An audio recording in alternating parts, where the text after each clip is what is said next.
Hello everybody, my name is Aiden McKee and I'm going to be giving you my oral presentation on the similarities and differences between how Frankenstein is portrayed in Mary Shelley's novel in comparison to another piece of popular culture.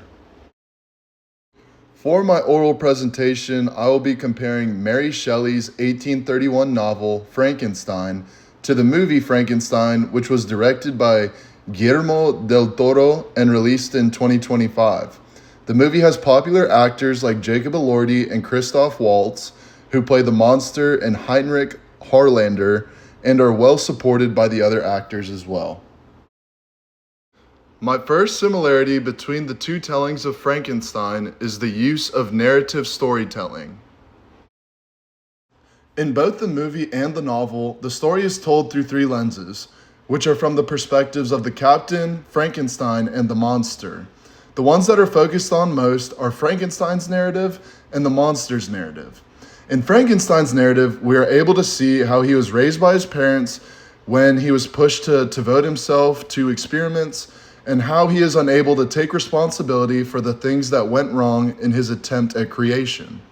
In the monster's narrative, we see how he acts following rejection from his creator and how he begins to take education more seriously, as he sees it as a way for him to not be fully rejected by society, which brings me to my second similarity.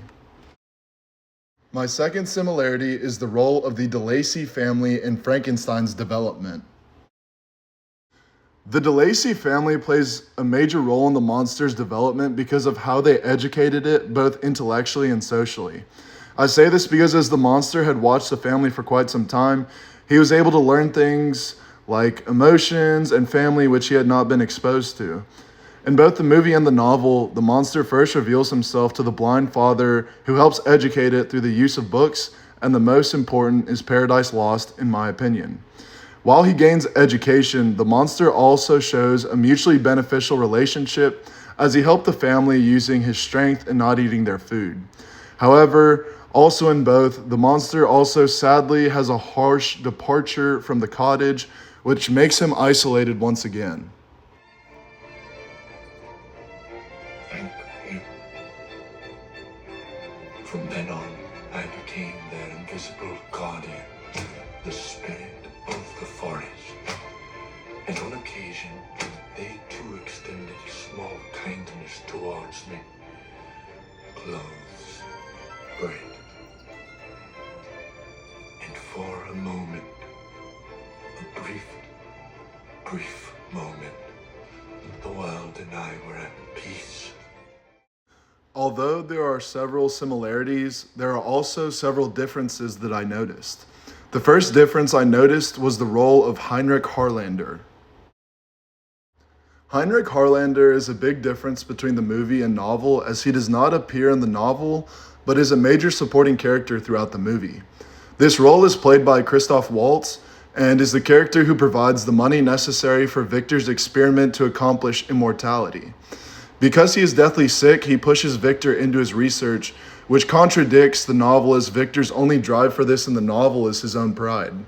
Additionally, he plays the uncle of Elizabeth, who in Mary Shelley's novel has the last name Lavenza, but last name Harlander in the movie. The second and final difference that I would like to introduce is the sense of concluding optimism. A major difference between the novel and book that I noticed was that in the novel, Victor follows the monster into the Arctic because of the casualties that it had caused. However, Victor ends up dying on Walton's ship, and when the monster finds him, he vows to find a way to end its life.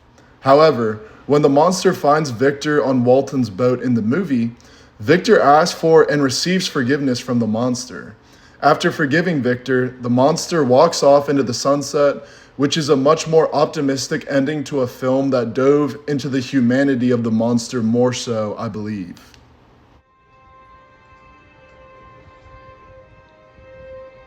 I'm sorry.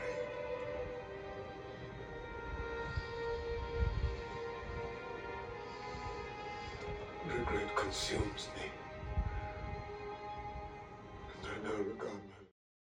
This is the end of my oral presentation on Mary Shelley's Frankenstein as seen in pop culture. Thank you for your time.